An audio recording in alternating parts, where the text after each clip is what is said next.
us to cut the head off of. And He will cause us to believe that it's not a big deal. That we can hang on to it and carry it into the next season. Amen. Instead of cutting the head off, we just let it go because it's not a mile long, it's only a foot. It was the same mile-long snake. They were being deceived. Blinded. Open the eyes of our heart, Lord. Let us see how you see. Let us see clearly. Amen. Let us see how you see us. We were singing about that. And I was telling you, being defined by how He sees us, His Word, His truth. But also let us see the reality of the things in our life and the things in the world so that we cut that turkey's head off. Oh wait, it was a snake. That snake's head off. Get rid of it.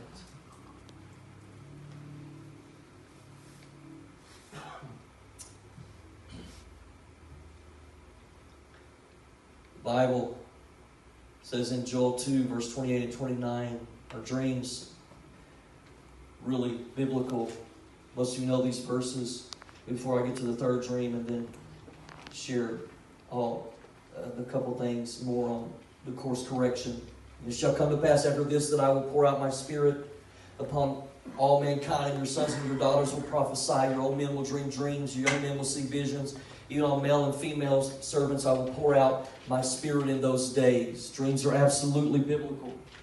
God speaks to us in many ways, but He will often use dreams. And by the way, sometimes He will give us warning dreams. What we have shared today, and on the CD, I hope you get it, the two dreams that I shared Wednesday night, the third one that I'll share quickly this morning,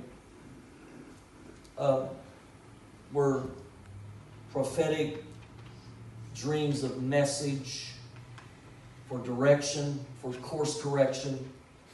Sometimes God will give you morning dreams. And by the way, let me say something. And those that listen to the CD will hear what I said. And the Lord was faithful to correct me.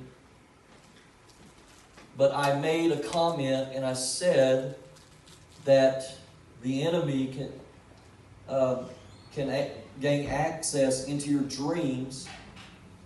So sometimes dreams can be from the enemy. Now, it's not that what I said isn't true, it's the way I said it. What I should have said is if we're not careful and we allow the enemy, he can gain access to our dreams. Yes. Amen. And we call those nightmares or horrific dreams.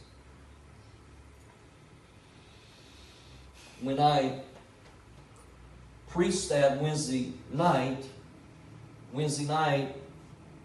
Thursday morning, I had a horrible dream. And I woke up and I was like, God, I'm just preached on God dreams, and you moving our dreams. Why would I have that? He said, remember what you said?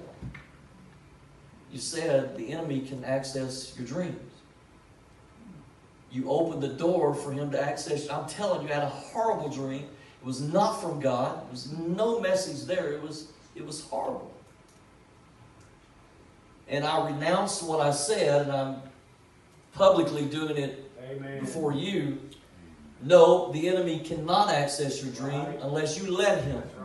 You stand your ground, and before you go to sleep at night, and I can tell you, I renounced that. I declared what I'm declaring now, and I haven't had another one. I'm not going to have another. So I've been declaring, Satan, you cannot access my dreams. I will dream the dreams from God. Amen. Lord, you have authority over my sleep time, my dreams. So I need to get that out. But the Lord will use dreams sometimes to warn us. And in warning us with a warning dream is often so that we can pray and keep it from happening. Yeah. Sometimes to keep part of it from happening. I know in my own life I have experienced that. I know I've run out of time. I can see the way some of you are shifting a little bit in your seat. looking at me. I promise I'm almost done. But I remember when our two oldest boys were young, Nate was just old enough to go to a camping trip with the children's, the boys' children's ministry on Wednesday night. And Caleb wasn't quite old enough. He's about two years and 9 months younger than Nate. And so that night I slept with Caleb. And usually it would be the case that at that age, Caleb would have woken up with me to go pick up Nate. But my dream was this. I was driving the vehicle I drove that morning, and in the dream, I was in a wreck, knocked into a ditch. But the worst part of the dream was that the person on the passenger side was killed. In my dream, I was okay with the person. So I began to pray. This was months before the wreck actually happened.